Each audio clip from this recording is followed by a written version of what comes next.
সুপ্রিয় শিক্ষার্থীবৃন্দ, আসসালামু আলাইকুম। সবাইকে রিপন্স ম্যাথ কেয়ারে স্বাগতম। গত ক্লাসে আমরা ফাংশনের লেখচিত্র এবং লেখচিত্রের সাহায্যে ফাংশনের ডোমেন রেঞ্জ নির্ণয় করেছি।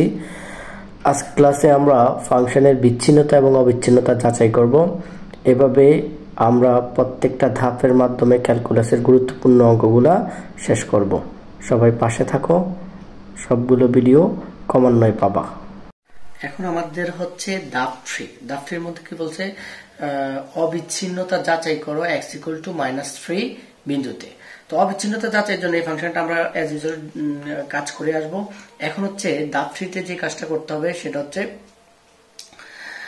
ডান লিমিট এবং বাম লিমিট এবং functional value, limit and value এবং ফাংশনাল ভ্যালু যদি সমান হয় তাহলে আমাদের ফাংশনটা অবিচ্ছিন্ন হয়। তাহলে আমাদের প্রথমে লিখতে হবে রাইট লিমিট, যেটাকে আমরা বলবো রাইট লিমিটের ক্ষেত্রে আমরা লিমিট লিখব। আর এখানে x টেন্ডস টু কোন ব্যবধিতে বলছে, এখন x = -3 বলছে, তাহলে আমরা এখানে লিখবো -3 ব্যবধিতে। রাইট হওয়ার কারণে এখানে একটু প্লাস চিহ্ন দিব, ছোট করে উপরে একটা প্লাস চিহ্ন দেব, আর এখানে f(x) একটা ফাংশন লিখব। এখন আমি যেহেতু বলছে লিমিট x টেন্ডস টু -3 বলছে, তার থেকে একটু বড়, অর্থাৎ -3 থেকে বড় কোন ফাংশনটা হয়, এটা হচ্ছে -3 থেকে বড় এই ফাংশনটা হয়, অর্থাৎ 4। তো এটা একটা ধ্রুব ফাংশন, যেহেতু ধ্রুব ফাংশনের ভিতরে মান বসানো যায় না, আমরা ডাইরেক্ট 4 লিখে ফেলবো।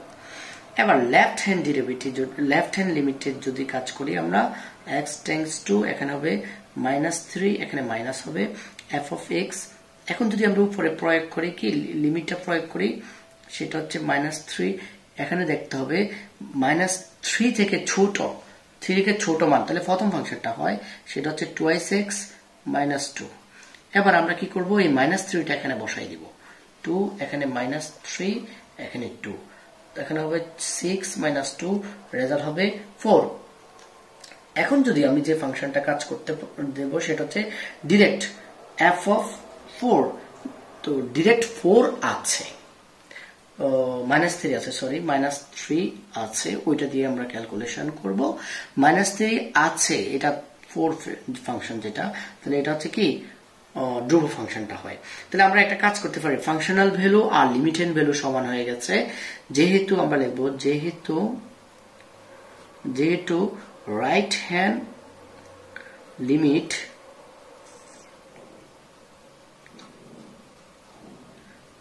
লেফট hand limit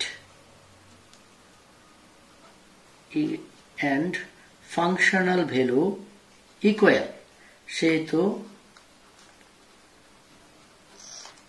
ফাংশনটি অবিচ্ছিন্ন।